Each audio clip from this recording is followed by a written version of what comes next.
బతకొద్దు, నేను నీ వెనకాలంటాను, full support ఇస్తాను.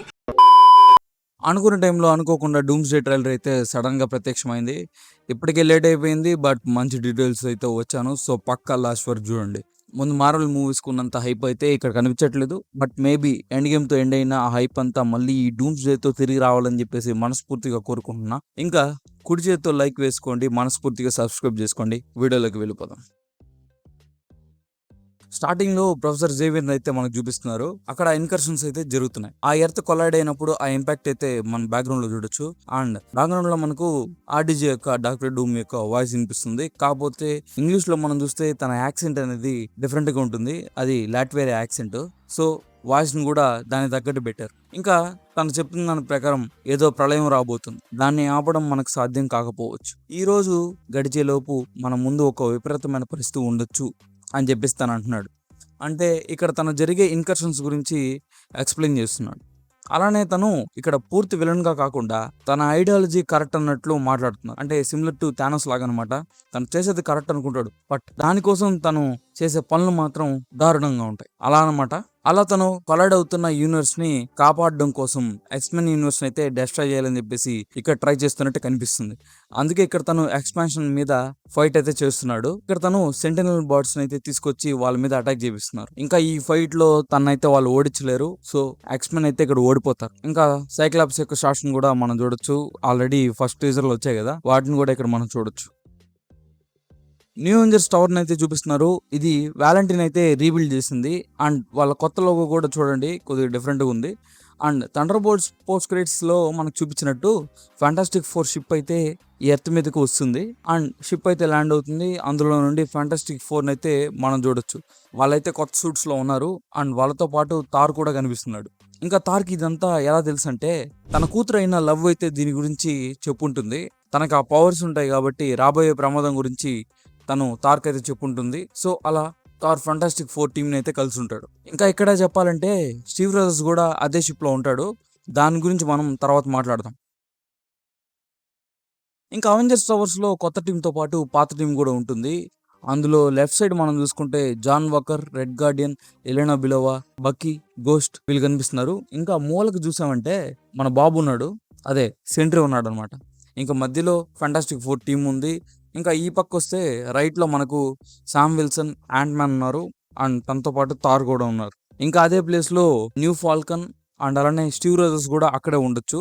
వాళ్ళైతే ఈ షాట్ లో కనిపించట్లేదు. ఇంకా థార్ డైలాగ్స్ మనం చూసుకుంటే, నా జీవితంలో ఎందరో యోధులతో పోరాడాను, మన శక్తి సామర్థ్యాలు వాళ్ళ ముందు దేనికి పనికిరావు, అయినా వాళ్ళు కూడా చనిపోయారు. వాళ్ళ మరణానికి కారణమైన శత్రువులు, ప్రమాదాలు నన్ను పెద్దగా భయపెట్టలేదు, కానీ ఇదైతే మామూలుగా లేదు అన్నట్లయితే తను చెప్తాడు. అంటే ఇక్కడ తను డూమ్ తో ఫైట్ చేసి వచ్చిన తర్వాత వీళ్ళకైతే దాని గురించి ఎక్స్ప్లెయిన్ చేస్తున్నారు. రాబోతున్న ప్రమాదం ఎంత పెద్దదో వీళ్ళకైతే ఎక్స్ప్లెయిన్ చేస్తున్నాడు. ఆ తర్వాత మనమందరం కలిసి పోరాడాలి, మీ అర్థం లేని గొడవలను పక్కన పెట్టండి అని చెప్పేసి అంటాడు. అంటే ఇక్కడ గొడవలు అంటే ఏమి లేవు. అంటే ఆల్రెడీ ఓల్డ్ అవెంజర్స్ ఇంకా న్యూ అవెంజర్స్ ఉన్నారు కదా, ఆ నేమ్ గురించి చిన్న డిస్కషన్ జరిగి ఉండొచ్చు. దాని గురించి తను ఇలా చెప్తూ ఉండొచ్చు. ఆ తర్వాత ఇది తప్ప ఇంకేది ముఖ్యం కాదు, ఒకవేళ మీరు తిరిగి వస్తే ఆనందముల్లాగా ఉంటారు, కానీ ఈ మాట మర్చిపోకండి, మనం బ్రతకాలంటే ఏదో అద్భుతం జరగాలి అని చెప్పేసి అంటాడు. ఇదంతా డూమ్ గురించి అండ్ అలానే వాళ్ళు చేయబోయే మిషన్ గురించి మోటివేషన్ స్పీచ్ లాగా థార్ అయితే ఇక్కడ ఇస్తున్నాడు. ఇక్కడైతే థార్ సింపుల్ గా మాట్లాడట్లేదు, ఇక్కడ ఫుల్ ఫ్లెడ్జ్డ్ గా తన లీడర్షిప్ తీసుకొని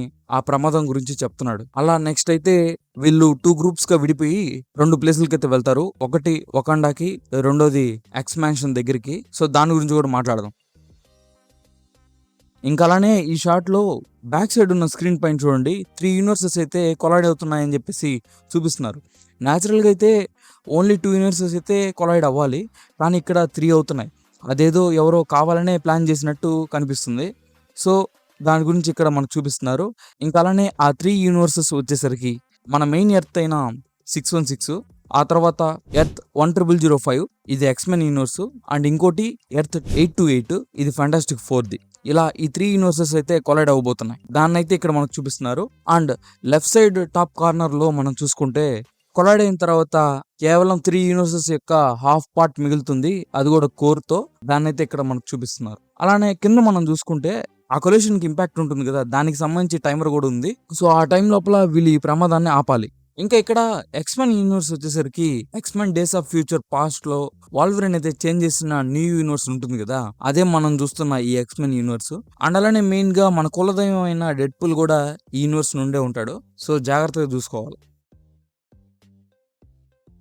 ఇంకా లోకిని ఇక్కడ మనకు చూపిస్తున్నారు. తను ఎలా ఆ ట్రీని వదిలేసి వచ్చాడని చెప్పేసి కొంతమంది షాక్ అవ్వచ్చు. బట్ తన గాడ్ ఆఫ్ మల్టీవర్స్ తన కాన్షియస్నెస్ ని అలా రియల్ గా ఉన్నట్లు చూపించగలడు. దాంతో పెద్ద ఆశ్చర్యపడాల్సిన విషయం ఏం లేదు. తను జస్ట్ అనుకుంటే అలా రాగలడు. ఇంకా ఇక్కడ తను వార్న్ చేసింది ఇంకెవరినో కాదు, స్టీవ్ రోజర్స్ నే. అది ఎలా చెప్తున్నానంటే, తను టీవీ యొక్క ఐడి కార్డ్ ని ఇస్తాడు కదా, ఆ ఇచ్చిన కార్డ్ ని పట్టుకున్న వ్యక్తి లెఫ్ట్ హ్యాండ్ చూడండి, ఒక రింగ్ ఉంటుంది. ఆ రింగ్ వేసుకున్న హ్యాండ్ ఇంకెవరిదో కాదు, స్టీవ్ రాజర్స్ దే. తన వెడ్డింగ్ రింగ్ అయితే తను వేసుకున్నాడు.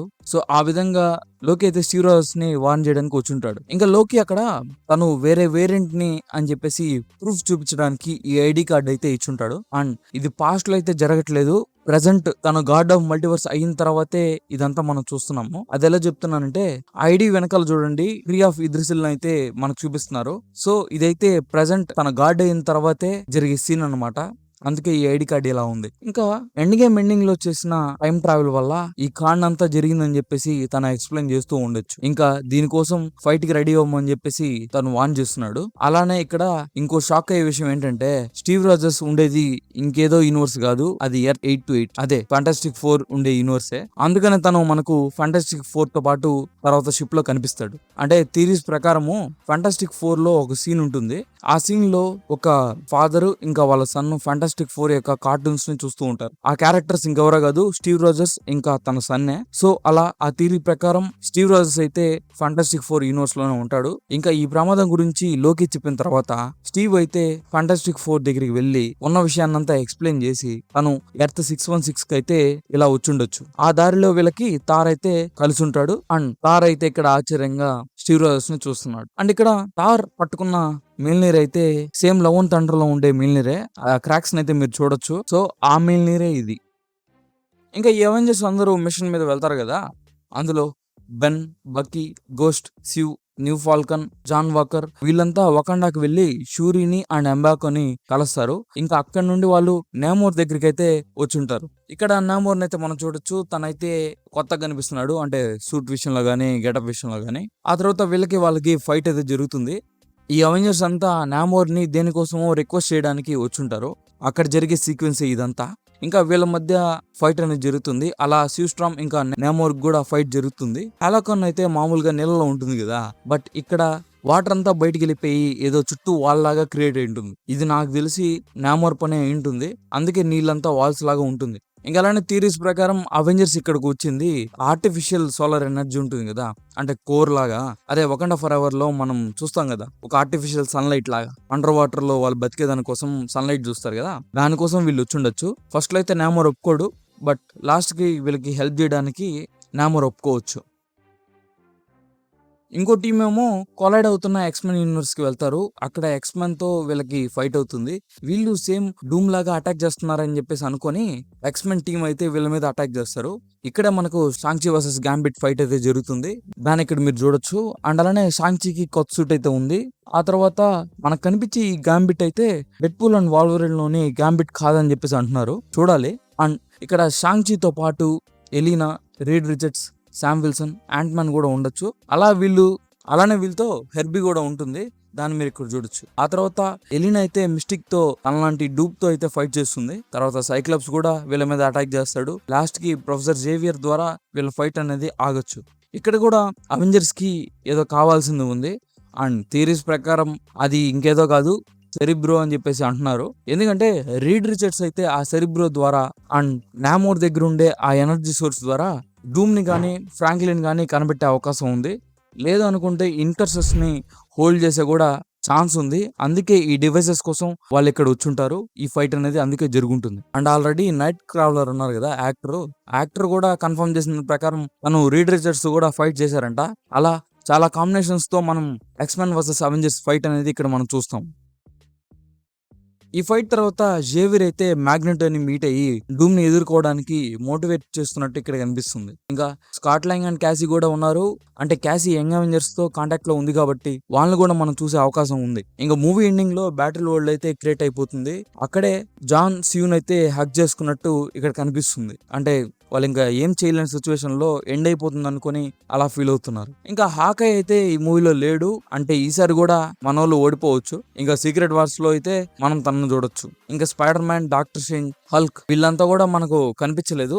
బట్ హల్క్ యొక్క క్యామియో గానీ సీన్ గానీ ఉంటుంది. దాన్ని ఆల్రెడీ లీక్ అయిన కాన్సెప్ట్ ఆర్ట్స్ లో మనం చూడొచ్చు. అలానే వాండాను కూడా బ్యాటిల్ వరల్డ్ లో మనం చూడొచ్చు. అంటే చెప్పాలంటే డూమ్ కి కొత్త వైఫ్ గా మనం చూసే అవకాశం ఉంది. ముందుగా ఇక్కడ థార్ తో డూమ్ అయితే ఫైట్ చేస్తాడు కదా, ఆ ఫైట్ జరిగేది ఎక్స్పాన్షన్ దగ్గర. నేను ఫస్ట్ లో వాయిడ్ అనుకున్నా, బట్ బాగా గమనిస్తే అక్కడ స్టాచ్యూస్ గానీ కింద పడ్డ ఆ మెటల్ పీసెస్ గానీ చూస్తే అది సెంటినల్స్ యొక్క బాడీ పార్ట్స్. సో ఎక్స్పాన్షన్ దగ్గర జరిగే ఫైట్ లోనే సెంటినల్స్ అయితే కనిపిస్తాయి కదా. సో ఆ విధంగా దాని దగ్గరే థార్ కి ఇంకా డూమ్ కి ఫైట్ అనేది జరగచ్చు. అండ్ డూమ్ ఎక్స్పాన్షన్ మీద అటాక్ చేసినప్పుడు ఇంకా ఇన్కర్షన్స్ అనేవి స్టార్ట్ అయినట్టు లేదు. కానీ థార్ ఎలా అక్కడికి వెళ్ళాడని చెప్పేసి నాకైతే డౌట్ ఉంది. దానికి మూవీలోనే ఆన్సర్ చూడాలి. అండ్ ఇక్కడ సేమ్ ఇన్ఫినిటీ వార్ సీన్ అయితే రీక్రియేట్ చేశారు. కానీ థార్ థానోస్ ని సగం దింపిన స్ట్రాంగ్ బేకర్ అయితే ఇక్కడ డూమ్ ఏమో జస్ట్ సింపుల్ గా 2 ఫింగర్స్ తో ఆపేస్తున్నాడు. అండ్ ఆ తర్వాత థార్ సంగతి ఏమో చూసుకోమల్లా. ఇక్కడ డూమ్ ఎంత పవర్ఫుల్ అని చెప్పేసి మనకి ఇక్కడ చూపిస్తున్నారు. సో అవెంజర్స్ కి అయితే ఈసారి చుక్కలే. అండ్ ఇక్కడ థార్ ఓడిపోయాక అక్కడ నుండి తప్పించుకొని ఫెంటాస్టిక్ 4 దగ్గరికి వచ్చి ఉండొచ్చు. అలా వీళ్ళంతా ఒక షిప్ లో ఎర్త్ 616 కి వచ్చుంటారు. ఇంకా ఆ తర్వాతే డూమ్ గురించి తెలుసుకున్నాక థార్ అయితే అవెంజర్స్ కి దీని గురించి ఎక్స్ప్లెయిన్ చేస్తున్నాడు. ఇక్కడ డూమ్ పూర్తిగా విలన్ గా కాకుండా సేమ్ తను థానోస్ లాగా తను చేసేదే కరెక్ట్ అని చెప్పేసి నమ్ముతూ ఉంటాడు. తను ఇన్కర్షన్స్ నుండి యూనివర్సెస్ ని సేవ్ చేయాలని చెప్పేసి అనుకుంటాడు. కానీ దానికోసం అందరినీ కాపాడాలని చెప్పేసి తను ఎప్పుడు అనుకోడు. అలానే ఈ మల్టీవర్స్ గందరగోళం నుండి అందరికీ విముక్తి పొంది ఒక ప్రశాంతమైన యూనివర్స్ ని తను క్రియేట్ చేసి దాన్ని పాలించాలని చెప్పేసి తను అనుకుంటూ ఉంటాడు. ఇది ఎలా చెప్తున్నానంటే New mask. Same task. అని అంటాడు కదా. తను యూనివర్స్ ని కాపాడాలని చెప్పేసి అనుకుంటాడు. కానీ అది తనకు అనిపించిన దారిలోనే. అందుకే ఇలా ఐరన్ మ్యాన్ లాగా ఇక్కడ యూనివర్స్ ని కాపాడాలి, కానీ ఇక్కడ మారింది మాస్క్ మాత్రమే అని చెప్పేసి ఆర్డీజీ చెప్పారు. ఈ డూమ్ యూనివర్స్ నాకు తెలిసి కెప్టెన్ అమెరికా చేసిన టైం ట్రావెల్ వల్ల డెస్ట్రాయ్ అయ్యి ఉండొచ్చు. అందుకే ఇది ఎండ్ గేమ్ మూవీకి డైరెక్ట్ సీక్వెల్ అని చెప్పేసి కూడా అంటున్నారు. అండ్ డూమ్ కెప్టెన్ మీద పగ పెంచుకున్నాడని చెప్పేసి కూడా ఒక థియరీ ఉంది. సో అలా చూస్తే ఇదే కారణం అని చెప్పేసి కూడా అంటున్నారు. సో చూడాలి. ఇంకా వచ్చిన పోస్టర్ లో చూస్తే డూమ్ ఎదురుగా ఒక పెయింటింగ్ ఉంటుంది. అందులో చూస్తే ఒక తల్లి తన పిల్లవాడితో ఉంటాడు. జనరల్ గా చెప్పాలంటే ఇది డూమ్ ఇంకా వాళ్ళ అమ్మ అని చెప్పేసి చూపించాలి. కానీ దీన్ని తన వైఫ్ అండ్ డాటర్ గా అయితే మార్చారని చెప్పేసి అంటున్నారు. తన యూనివర్స్ డిస్ట్రాయ్ అయినప్పుడు తన వైఫ్ ఇంకా తన డాటర్ కూడా చనిపోయారని చెప్పేసి ఇక్కడ తెలుస్తుంది. దానివల్ల తను ఇలా ఫుల్ ఫ్లెడ్జ్డ్ గా విలన్ గా అయిపోయి ఉంటాడు. తన కూతురు కొడుకో ఉన్నారు. దాన్ని అయితే రీసెంట్ గా కన్ఫర్మ్ చేశారు. అదేంటంటే ఒక పోస్ట్ అయితే వదిలేరు. అందులో ఒక చిన్న కిడ్ తో డూమ్ అయితే ఉంటాడు. సో దాని ద్వారా తనకి కూతురు కొడుకు ఉండొచ్చు. అది ఫ్రాంక్లిన్ అని చెప్పేసి నేను చెప్పలేను, లేదా తన కూతురు అయిన వాలరియా అని చెప్పేసి ఒక క్యారెక్టర్ ఉంటుంది. ఆ క్యారెక్టర్ కూడా అయి ఉండొచ్చు. ఇంకా అదే పెయింటింగ్ లో మనం కొద్ది కిందకు వస్తే ప్లానెట్ ఉంటుంది. అది మేబీ తను క్రియేట్ చేయబోయే బ్యాటిల్ వరల్డ్ కి హింట్ కావచ్చు. ఇంకా మూవీలో తను అవెంజర్స్ ని మ్యానిపులేట్ చేసి బాబ్ కి దగ్గర అయ్యి సెంట్రీని అయితే తన కాజ్ కోసం తను వాడుకోవచ్చు. అలా మూవీ ఎండింగ్ గానీ ప్రీ క్లైమాక్స్ గానీ తన బ్యాటిల్ వరల్డ్ అయితే క్రియేట్ చేశాడు. ఇక్కడ మిగిలిన క్యారెక్టర్స్ అయితే మనం చూస్తాం. లీక్ అయిన Hulk, Star Lord, Young Avengers, new Black Panther, Doom ఇలాంటి సీన్స్ అన్ని అక్కడే మనం చూస్తాము. సో ఓవరాల్ గా ట్రైలర్ లో ఉన్న డీటెయిల్స్ అయితే ఇవి. అంటే నాకు కనబడిన డీటెయిల్స్ అయితే ఇవి. వీటిపైన మీరే అనుకుంటున్నారో కామెంట్స్ లో చెప్పండి. అండ్ నేను ఏదైనా మిస్ ఏంటో కూడా నాకు కామెంట్స్ లో చెప్పండి, తెలుసుకుంటా. ఇంకా అలానే ముఖ్యంగా మాక్సిమం రేపు కానీ ఎల్లుండి కానీ స్పైడర్ మ్యాన్ బ్రాండ్ న్యూ డేకి సంబంధించి ఒక మంచి వీడియో వస్తుంది. సో మిస్ కాకుండా ఛానల్ సబ్స్క్రైబ్ చేసుకోబెట్టుకోండి. వీడియో అయితే ఎదిరిపోతుంది. అండ్ వీలైనంత వరకు కొద్దిగా గ్యాప్ అనేది ఇస్తున్నా, ఏమనుకోవద్దు. ప్రజెంట్ వర్క్స్ అలా ఉన్నాయి. కుదిరినప్పుడల్లా వీడియో చేస్తాను, కానీ త్వరలో మాత్రం కంటిన్యూస్గా వీడియో స్టార్ట్ చేస్తాను. సో సపోర్ట్ ఇవ్వండి. అండ్ మెయిన్గా ఈ లోపల మీరు ఇన్స్టాగ్రామ్ కూడా ఫాలో అయిపోండి. అక్కడ చాలా రీల్స్, మీమ్స్, పోస్టులు వేస్తున్నా. సో పక్కా అక్కడికి వచ్చేయండి, మాట్లాడుకుందాం. సో ఈ వీడియోకి అంతే. పక్క లైక్ చేయండి, సబ్స్క్రైబ్ చేసుకోండి, కామెంట్ చేయండి. బాయ్.